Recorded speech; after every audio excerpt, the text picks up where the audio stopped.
Hi, everyone. Welcome to The Way Forward. This is a series of different webcasts where we discuss a variety of topics. This one today is about leadership. So we have the founder of The Way Forward, Chris Hughes, here to help dive in on some of these issues. And then we also have a couple other folks joining us today, which I'm particularly excited about. Very well versed in all things leadership. We have Dr. Clarence Green, who is the VP of Culture and the police chief at Northwest Missouri State. We also have Matt Baker, who is the Vice President of Student Affairs at Northwest Missouri State. And I'm going to go ahead and hand it over to Chris to go ahead and kick this off. Thanks, Molly. Appreciate it. And I appreciate Dr. Baker and Dr. Green for joining us today. So the whole purpose of this series that we're going to put together is to get outside of the stereotypical idea of that what we do at the Way Forward is all military centric. In fact, it is far from that. And we'll use aspects of the military leadership models and executive leadership team building aspects that myself and my team bring to the private and public sector, but also want to make sure that we are tapping into and leveraging the private sector, and in this particular case, individuals who have exemplified themselves in the world of higher education. All right, so after action reviews, underwriting the risk, how to think versus what to think, empowering your employees, all of that. And as Clarence said so eloquently at the beginning, all the way down, the root is how do you build trust? Do you guys ever create situations that are not real for the people you lead to help give them opportunities to build trust? Do you ever go out of your way to set a scenario up or give them a suspense or some sort of a mission to kind of test them a little bit and then bring them back in and teach them from that? Or do you just have enough stuff going on that you don't have to do that? For me, the closest I probably come to is just asking questions. Had a group of leaders in my office a few months ago, and it happens to be an office that is funded by designated fees, which are directly correlated to enrollment. And as enrollment fluctuates, their budgets fluctuate. And so I just asked them a very simple question. What would happen if you don't get a fee increase? How long can you operate? After they started breathing again, and then when they picked themselves up off the floor, and they questioned me for 10 minutes about why their funding was getting cut, and I convinced them, I'm just wondering how long it would take. And so, I don't set up scenarios, but I just ask them maybe more stark questions. How long can you operate? Well, I don't know. I need to analyze it. I need to do 14 worksheets. You've owned this for 13 years. You have a number in your head. Just tell me the number. And I had to coax them into saying we could operate 3 years with no increase. And then I helped them see that the fear and the anxiety they create for themselves every day about their operating budget is at least mildly manufactured. You're worried about something that is not a reality. We've operated under this model for 20 years. There is no reason to believe that we're going to change the model. And so I need you to stop worrying at the level you're worrying and just keep doing excellent work. So I don't manufacture things, but I try to give them very stark questions with very direct answers, which in a higher ed, touchy-feely organization does stress people out. But I do think it helps them learn and eventually relax and look at past performance and past indicators to recognize nothing looks like it's going to change. You can breathe a little easier than you are. So the fun part is so okay, Clarence, the student affairs guy had one. You do this as a matter of routine. You don't even think of it that way. Do you not do training scenarios that are fictitious to test your employees and see what they do? Very much so. We do a lot of field training, as well as I would say, even in our planning cycle around emergency planning or any type of planning for an event, whether it be even an athletic event, a concert, we're hoping we don't deploy 90% of that plan because we're stressed out over what happens if someone breaches an area, what happens if a weapon is brought in. And so most of that is creating stressful, thoughtful conditions that's really safe because most of the time they never play out. Yeah. And so we're using a lot of earmarks in there for folks to think about and learn from that we hope we never deploy. And so we do that quite a bit because we do tons of planning just in our daily operations. Every Monday, we have planning sessions for all of the events that's going to take place throughout the year. So we're constantly thinking what if scenarios, and they do induce stress. And what we found is they could be very real life. Yep. Yep. And see, see, Clarence, to you, that's common. That you don't even think of that as setting the conditions for theatrics within your organization to generate learning. But in the world of higher ed, in the business world, when I talk to them, it's like I've had to take what you and I did, which is what you just described, Clarence, and say there's a requisite level of theatrics associated with being a leader, and you have to sometimes create those events to have the training in a impactful way, so you're not stealing resources. Don't wait until you're actually producing something for a client to screw it up to see how people respond, because it impacts the bottom line. Create a scenario to build something that has zero impact, but it's a part of the developmental plan. Dr. Baker was involved in a very big theatrical thing, which I know he doesn't want to talk about, that didn't go the way we had hoped. But it was because the people who were involved got cold feet because it felt more real than it felt like an exercise. And so within the business world, I try to explain to them, create little training vignettes that give you the opportunity to see what would be the worst case scenario and where are you short in your training development of your people. And that helps you make sure the developmental program you have with your HR departments, especially, who are just going to regurgitate the same material over and over again and really never get the growth and the development you're looking for. So, Totally. Well, gentlemen, let's bring this to a close. But I want to make sure there's a caution or a caveat. I don't know if I can use a caveat at the end. Can I do that, doctors? Can you put a caveat at the end if it's caveat? It's your podcast, webcast, so you can do whatever you want. So.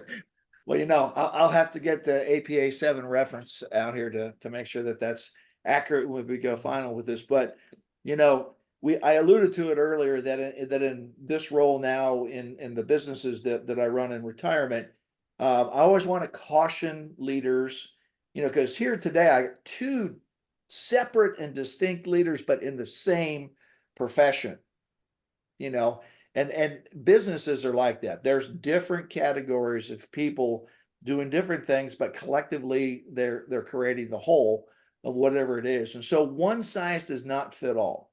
So when people are giving you, a best practice or a good idea or a case study or a use case or a vignette in some cases and saying this really worked well for me, it may not work well for you. It is incumbent upon the leader to listen to it, reflect upon it, think about how it may or may not be applied in any given situation they find themselves.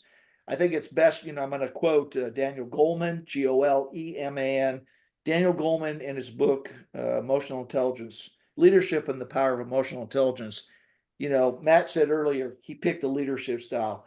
Matt doesn't have a leadership style. He has multiple leadership styles that are executed based upon the situation. And that's what Goleman talks about. He says, he says there's 6. You can argue that till you're blue in the face. Whatever number of actual styles there are, you wouldn't, as a golfer, go play golf with one golf club. Why in the heck would you lead with only one style? It wouldn't make any sense. You need different styles in different environments, in different situations, in order to be the best possible leader.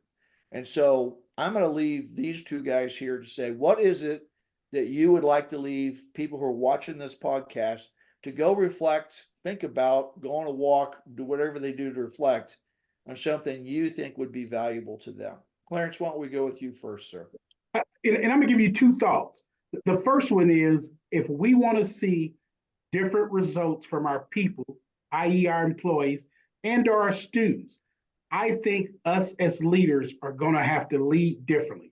We're going to have to do some exemplary also, just like we want to see those exemplary results. I think at the end of the day, we're going to have to be more vulnerable. We're going to have high empathy. but we're also still going to have to be competent, courageous, et cetera, et cetera, et cetera. That's the first thought. The second thought is a lot of times when I work with leaders, I'll hear a lot of feedback about, boy, I can't believe I hired this type of employee. How can I improve my hiring? I don't believe there's an exemplary employee that walks into the office day one and is exemplary. It's going to take development. What I challenge leaders with is how good are your teaching, mentoring skills that you have? And are you willing to be reverse mentored by someone else in the organization that may be at a lower level in the organization? Or are you willing to use folks outside of your domain to help mentor? Are you willing to use others within your domain to help mentor? Because it's going to take a family to truly uplift that person and help them get to their full potential. And so those are the two thoughts I want to leave folks with. We have to be willing to do something exemplary, and we have to understand what are our abilities to teach, mentor, inspire, and develop those that we're bringing into our organizations. Excellent. Thanks, Clarence. Matt, sir. Interestingly, I have two thoughts as well. We're working higher ed where you ask for one, so we'll each have two.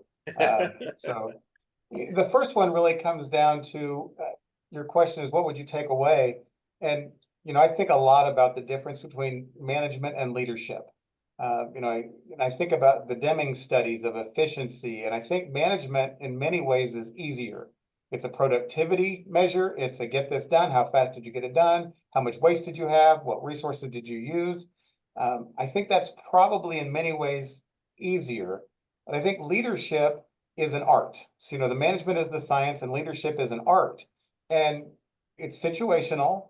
If you're a police officer in an encounter with an angry individual, you're going to use a much different approach than a grieving student or somebody who has a low grade and doesn't know how to tell their parents. And so, that leadership versus management or art versus science, I think what I lead with is there's no right way. And so you should read books on leadership, but you can't read chapter 4 to know how to deal with this scenario, because the organization you're in, the day that you're on, the crisis or the problem you're working through is different than the case study that was written in the book on, in the sidebar. And so I think recognizing that leadership cannot be learned implicitly as the quadratic formula can, I think that's an important takeaway, and that it's something you grow into and it changes throughout your career, your life, and your experience. Probably underscoring that, and something that I've learned over many, many, many years, is leadership and leaders are more effective when they can be comfortable in their own skin. When you can be comfortable with who you are, how you lead, when you can look at your strengths and say, these are my strengths. And you can equally say, these are my weaknesses. And I'm probably not going to overcome every weakness I have, but if I can say what they are and I can identify them, I can surround myself with somebody whose strengths are my weaknesses, and I can have the strength for their weakness, and we can move through that issue together. And so, this is probably influenced by my work with college students. And I really believe if we could get students to graduate being comfortable in their own skin, I think our world would become an even better place than it is. I think the basis of mental health concerns and the basis of anxiety, I think a lot of that is people not just wondering if they're good enough, fast enough, strong enough. And the answer is they are. But getting them to understand that if you're, as a leader, being comfortable in your own skin and recognizing your strengths and shouting those from the rooftops, but also shouting your weaknesses from the rooftops and not shying away from them, but recognizing everybody has them, just lean into them and surround yourself with people who have different strengths. I think leadership gets easier, and I think it actually gets more fun, and you get to watch those results. So it really is, management and leadership are an art and a science, but also like who you are, be comfortable in your own skin, and don't look back. Very good, Matt. I appreciate that. And I'll recap everything pretty much and say, what I admire about both of you have rolled it into just about everything you said, which is being a vulnerable leader. And I think where the fallacy is in the world is people believe that if you're the leader, you have to be infallible. And what I have found is the best leaders are the ones who are confident and competent, as Clarence just said. And the confidence and understanding who they are, having enough self-awareness to go, you know, I would be a bad leader if I didn't acknowledge my weaknesses, you know, and because we're all taught when we're younger, you got to work on your weaknesses. It took me till about, you know, halfway through my military career to finally bump into somebody who said, you know what, how about we focus on your strengths and get really good at those and acknowledge and figure out how to mitigate your weaknesses. And as Matt said, with either people who can pick those up for you, or at least being confident enough to let those who lead you know, hey, look, boss, I'm really good at this. I can sort of do this, and I really, really am bad at this. Okay. And I can spend all my time trying to get better at this, or you can really apply me in the right place. And I think that level of self-awareness and competence and confidence is what a vulnerable leader really is. And if they're that way, then they're going to turn and apply that to their subordinates and their employees and their students and acknowledge that nobody knows everything. And if they do, then you have a serious problem. If you think you don't know, if you think you know everything, then obviously you don't know anything. So we'll leave it at that, and we'll keep working on this and pull this thread. And I appreciate both of you coming in today. I hope that you both be willing to come back, because I think we'll have some good feedback on this, and we definitely want you guys to come back and keep talking to us. Fair enough? It'd be my pleasure. Thank you. All right. And I'm going to leave again saying that I was the only one that wore the Northwest Missouri State University colors to represent today. Right FYI. on. Have a great day, guys. Thanks. Yes, sir. Thank Thank you. you.